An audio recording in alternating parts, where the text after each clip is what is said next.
Hello, my name is Michael Avery from Cadence Design Systems. In this video we discuss how we can use SVA local variables in practical examples. And by local what we mean is local to a property or a sequence. Now you'll see this purported as being a very powerful feature of SVA, but I'm afraid I'm going to disagree in this lecture because from my practical experience I've only ever seen them useful in two scenarios, which are the ones that we describe in this video.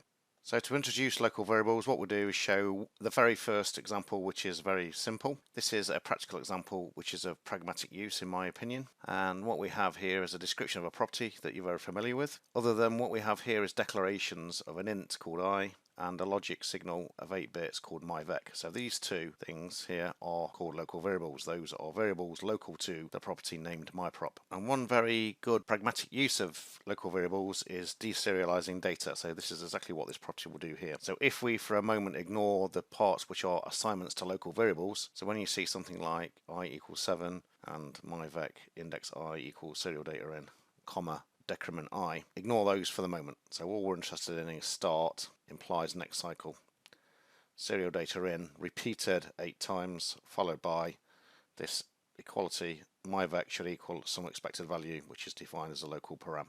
Now what happens here is that as soon as start occurs, so this property is evaluating every pos edge of clock, so every pos edge clock at which we have a start, we're setting this local variable I to 7. So this local variable I, we cannot read its value until we've made an assignment to it. So we're setting its value to 7. On the next cycle, every cycle of these 8, so we've said 8 consecutive repetitions of serial data in, each one of those 8 repetitions we're doing this. We're saying myvec index I equals serial data in, and we're decrementing I. Okay, so I is our local variable, remember, so we decrement that. On the first occurrence of serial data in, we're decrementing I to 6 now.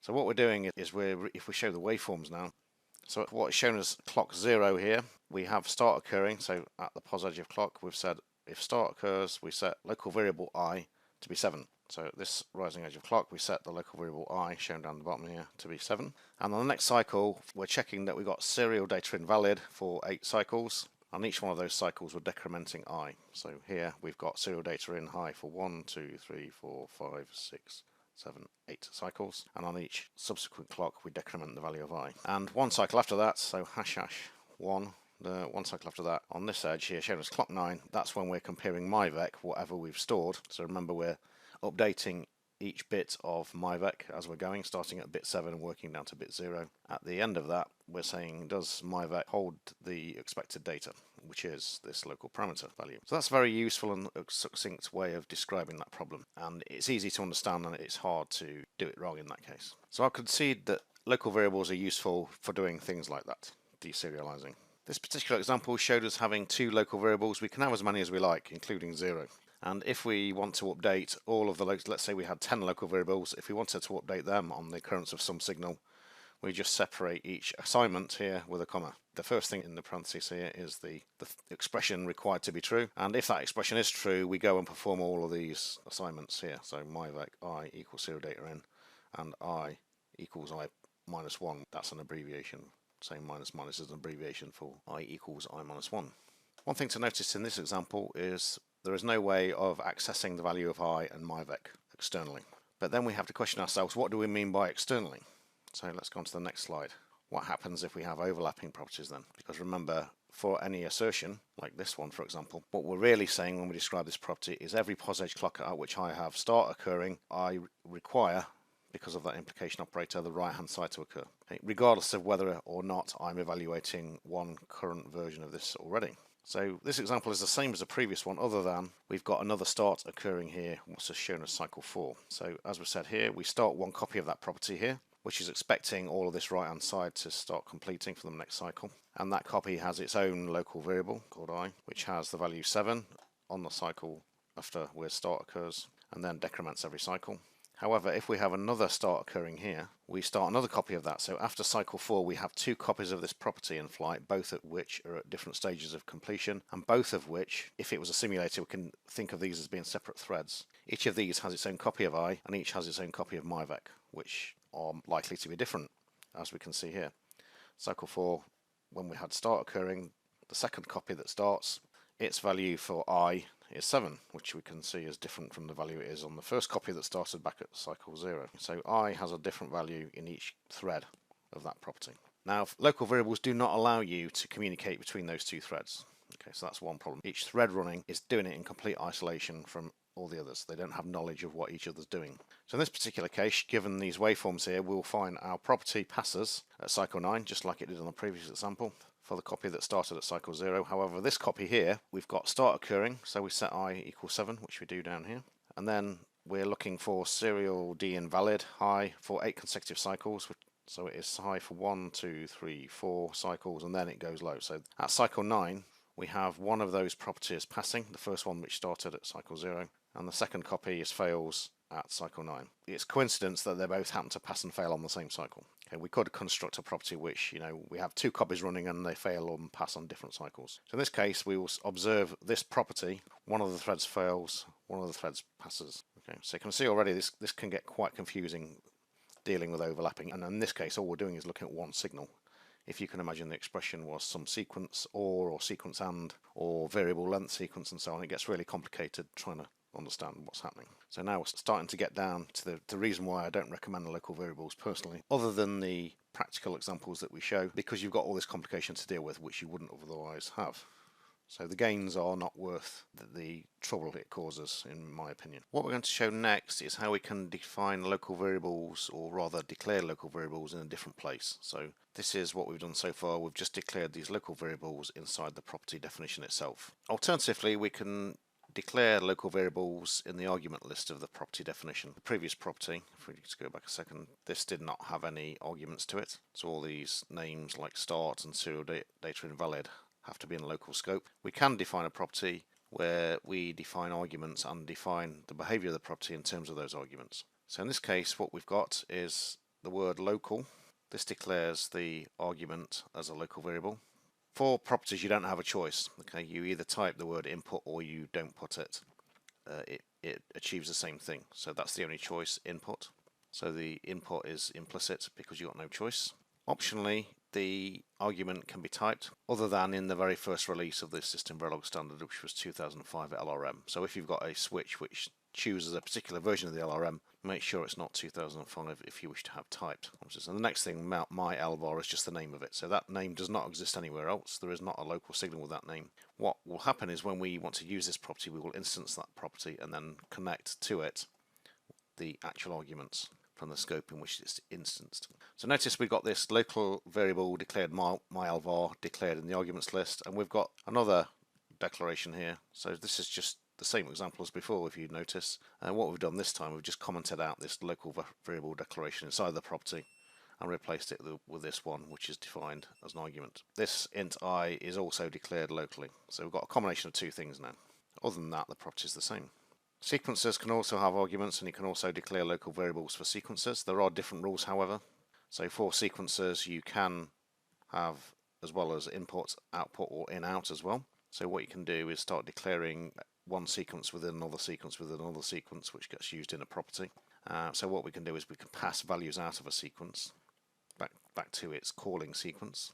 We can also have them typed or not typed. One thing to be careful of with this is if you use the word output or input or in-out, and this also applies to properties, by the way, as well. If you put a direction, you also have to have the word local. That's mandatory. So if I were to, for example, delete the word local here and leave output there, that would be a syntax error. So this becomes problematic in my own opinion for these reasons. So what is legal and what is not has language reference manual dependencies. So this is whether it's typed or not typed. It's difficult to debug whether your actual local variables are working correctly. It's actually doing what you thought it should do. Sequences and properties have different rules. So sequences can have outputs, properties cannot. Think of the scheduling issues as well. So this comes into play where if you can imagine a situation, if you want to take full advantage of this and start declaring nested sequences, one sequence which calls another, passing local variables up and down, and then finally end up in some property. How can you be sure of the scheduling issues? Bearing in mind you might have loads of overlapping copies of that as well. And remember from our previous description, overlapping threads, overlapping copies of the same property cannot communicate the value of their local variable with each other. The input local variables are not visible outside. So if I'm, for example, if I'm updating my LVAR here, this is not visible. The changes I make to my LVAR, because what I'm doing is I'm assigning each index of it this value serial data in. So I'm updating it, but this value I'm updating is not visible outside because this is an input. There's also other restrictions, like for example, you can't use triggered or matches in sequences, these sequence methods inside of a property or sequence defined with a local variable as a argument. And then you've got to also start considering what happens when we're using sequence AND operations and sequence OR operations as well. So it gets really, really complicated. And in my own personal opinion, and you will find people to disagree with me, I must hasten to add, this list of restrictions seems to go on, and the advantages do not often outweigh the disadvantages in my opinion. I've only found two pragmatic uses for these local variables, one of which we talked about, deserialization. The other one we're going to talk about next. If, however, you want to go and look for yourself, the place you need to look is in the Language Reference Manual. So this is the IEEE Standard 1800. This defines SystemVerilog. It also contains things which define SystemVerilog assertions. So this is the latest standard, IEEE 1800 2017 at the time of making this video, which is in May 2021. So what you need to do is go to assertions down here, and there's two places you need to look. So declaring sequences, you need to go down to this position here, local variable formal arguments, there, read that description. And you also need to go to property declarations, local variable formal arguments. Okay, so there's two places you need to look, and it goes through and explains some of those things. So this is the second example, which is of pragmatic use in my own opinion. Local variables to track data values. So this is, not impossible to do it by yourself, but it's a very succinct way of describing it if you can describe it in one property. So what we've got here is an example of showing you this. So you get lots of variations on this kind of example, but underlying it is the same basic premise, in that you need to remember, so if you write some data in here, for example, you need to make sure you can read it out at some future point, but the data might not necessarily be in order. So let's go through this example. This example is constructed in order to demonstrate the point. So we've got a memory here, a DUT that's got some memory in it, and we've got some interface, some write interface and some read interface. What happens here is we write data into the memory, but we have to check before we write that there is a location valid, an empty location for us. So we're responsible for that as the user. So we write some data in that has some tag associated with it, some ID tag. And then on this output interface, what we do is we say which tag we wish to read. And again, there are requirements about how we drive this interface. We should only be attempting to read data if we know it's in there already. We don't want to speculatively read. So in order for this, if we're using formal verification, we need to write some assumptions, otherwise what we'll get is some failures. The tool will show us some assertion failures, but they're not real ones. They're only failures because the rules weren't followed about how these interfaces on the input and the output were driven. So the assumptions needed that we'll have to code in SVA are we should only write when tag ID, whatever value we're presenting here on the input interface, that location is empty, and there are signals that tell us whether it is or not from coming out of the DUT. And we should only read, present a tag to be read when the location actually has some valid data in there, i.e. there must have been a previous write to that location. And another this kind of problem in formal is always susceptible to the problem that the tool can easily falsify this. So if, for example, we were to say to the tool, what we're trying to assert is that basically I write some data in that has a tag ID. When I read with the same tag ID, I must observe the same data. That's what I'm trying to prove. But that's easily falsifiable for a formal tool, because all it will do is never read the location that the data was stored in. Okay, so you need another assumption saying you must eventually have read all locations. Okay, so that's all very well, but how does this actually work in practice? So we'll see a code example now. So here's the code example which uses a local variable. So what we're looking at now is a verification component. So what we do is we contain all of our verification code inside of a module, or alternatively, I could have chosen to use the keyword checker. Okay, so literally that's in the LRM, that's its name. But let's keep that as a module for the time being. And notice it only has inputs because this module is just containing verification code. We're not actually driving anything here. We're connecting this to design with this bind statement down there. So notice that this module here has some parameters. That's the reason it's a module, by the way, that checkers cannot have parameters and you have to do workarounds. So that's the reason it's a module, not a checker, for those of you who know what a checker is. If you don't, go and look at these associated videos which will describe them to you. So inputs we've got a write. So the write interface is comprised of write, a signal which comes back from the DUT saying whether the location is empty or not. There is the tag ID which we provide on the input, so that's an input to the design.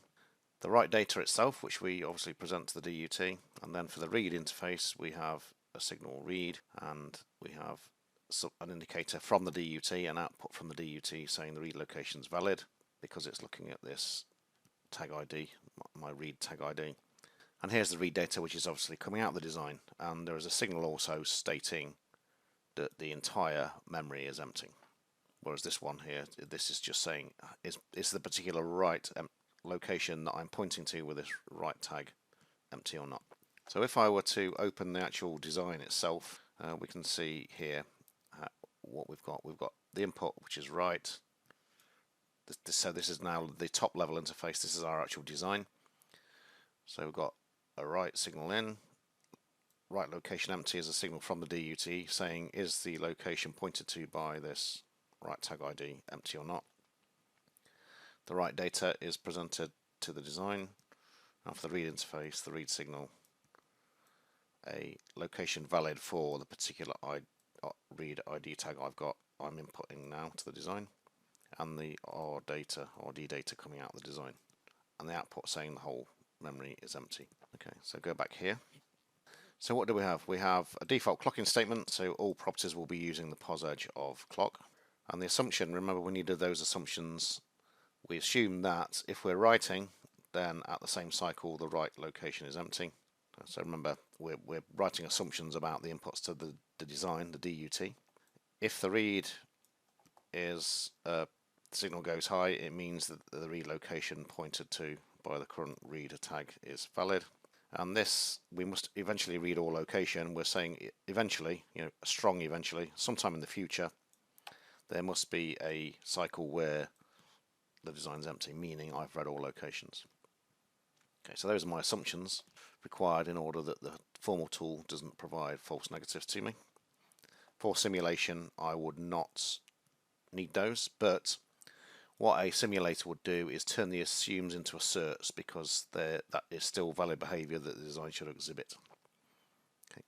So if you're doing a simulation, it means you're instancing the design, therefore the inputs are being driven by something other than the formal tool. And here's our property. So notice this property, we doesn't have any arguments to it, so that's the name of our property.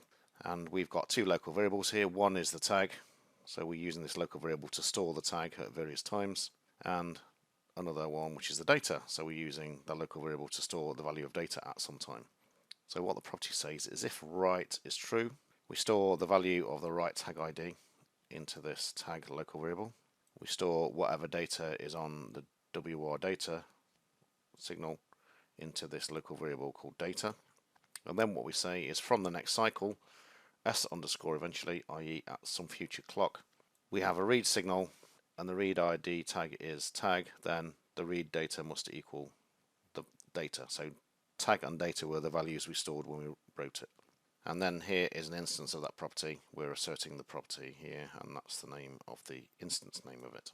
So that's quite a succinct way of describing that. And if you can imagine this in simulation, if I'm writing, you can see you've got parameters here controlling the data width, the tag width, and the memory depth is calculated as a function of the tag width. I'm saying that now because we're going to see the effect of changing these, what effect that has. So if you can imagine, a tag width of 5, we've got 2 to the 5 possibilities for that tag width, and any combination of reads or writes could be getting tracked. So you could end up creating 32 parallel copies of this, all of which are checking that for a specific ID and data I wrote, when I read the same ID, I get the correct data right. So although it's a lot of overhead in simulation because potentially you've got 32 copies of this, it's quite a succinct way of describing it. So in this particular case, local variables are a good solution.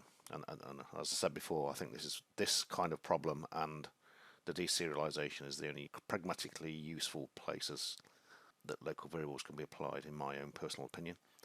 And by the way, if you wish to disagree with me, and you have different examples which kind of contradict what I've just said. Feel free to do that. Right, so this works. This is fine. Now, if you're a formal verification user, you probably wouldn't have done this. In formal verification, these local variables can cause problems, and there are several limitations on their usage, which I won't go into right now. But in formal, you have available to you a technique which simulation doesn't have, which is the concept of non-determinism.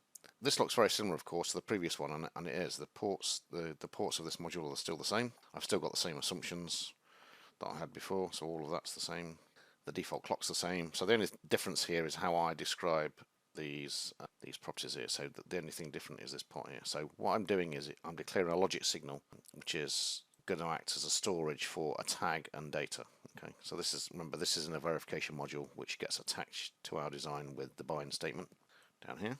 Now these wires are undriven, and nothing drives them. The design isn't driving these, nothing inside this module is driving them. So you might wonder, what's the point of that? Well, in formal, anything that's undriven, the formal tool can drive it to whatever value it likes at whatever time it likes. Now what we're doing here was we've got some stability constraints saying these signals, tag NDC stands for non-deterministic constant, by the way, and it's called non-deterministic constant because we haven't said what value it has, but with this assumption here, we're saying its value doesn't change. So conceptually what this means is both tag and data values will never change, but I haven't said what their values are. The tool can choose whatever value it likes, and the values it will choose will be ones which cause this assertion to fail. Okay, so this property declared here, and we create an instance of it here by saying assert property, then giving its name. So the property looks very similar to the last one, doesn't it? What we're saying is if we've got a right and the right tag ID equals this non-deterministic constant, i.e. a value that can be any value but it never changes, and the right data equals the data non-deterministic constant, which we've said can be any value but it doesn't change. This implies that s underscore eventually, if I get read and the read tag ID is this constant value, whose value we don't know, then the read data should equal that data non-deterministic constant. So that's achieved exactly the same thing as our local variables by doing this, using a concept in formal called non-determinism, which is used a lot. And what you often find is these non-deterministic constants, you wouldn't just use them for this assertion, they might be useful for other things as well. So it's quite hard to understand the first time you've seen it if you've never used them, but what you're actually doing is you're testing every possible value of tag and data without explicitly saying what those values are. Now, what's the difference between the two, you might ask? Is it more efficient to have one or the other? Now, in the experiment I did, the conclusions I drew are shown here. It didn't really make a lot of difference. Okay, so basically I've got the same design. I'm trying to keep this as a fair comparison as possible. So they're all run on exactly the same machine locally, so I'm not got any overhead from LSF or anything like this that might be different between two runs. And I tried it with a variety of data widths and tag bit widths, and as you can imagine, the more state you have, the harder the proof is. Therefore, the proof times will go up exponentially normally. And you can see it didn't really make a lot of difference, as in that I would care about. So whether it's 561 seconds or 566 seconds, that's not really a huge advantage. In most cases, for this particular run, then the non-deterministic constant implementation was quicker, but not by much. So remember, in this case, the advantage of local variables would be that I'm not paying a big time penalty by describing it in that way, and it works both in formal and in simulation, because non-deterministic constants don't have a meaning in simulation. Think back to this code. What's going to happen in simulation with an undriven wire? It's going to be all X's. If you're interested in the SVA topics we talked about, if you can go to support.cadence.com, this will explain some of the things I discussed in that previous presentation, which was about local variables, things like what checkers are and so on. Go to the Cadence support site. You have to be a Cadence customer to use this. All you need is an email address that has your company name, that is your company being a Cadence customer, and you can just click register on the front page, and it's simple as that. So if you type in the help SVA examples, the top two hits will be of interest to you potentially. So if this one here, efficient SVA explained by examples, is a list of videos about SVA. So you can see down here, you choose down this long list of things you're interested in, like first match, what empty sequences are, what the followed by operator does, and so on. You can choose those. And the other result was this here, a test and development environment for both simulation and formal. So this is a way of easily viewing what properties, how they behave, what they do and don't do. So there's a video explaining how to use it and the tar file you can download and run in your tool. You can also find these videos on YouTube. So if you're to search for something like, for example, so click accept on in Google. So you choose this, these videos on YouTube, and you get to see that. And also, if you search in YouTube for efficient SVA examples, you get the same list. There's 39 of them at the present time. You get the same list of properties down there that you saw on the Cadence website if you're not a Cadence customer. Hello, my name's Michael from Cadence Designs. Right, so thanks for watching this video. And don't forget, if you disagree with my conclusion on using local variables, then please email me using the email address I put up earlier. And thank you for listening, and goodbye.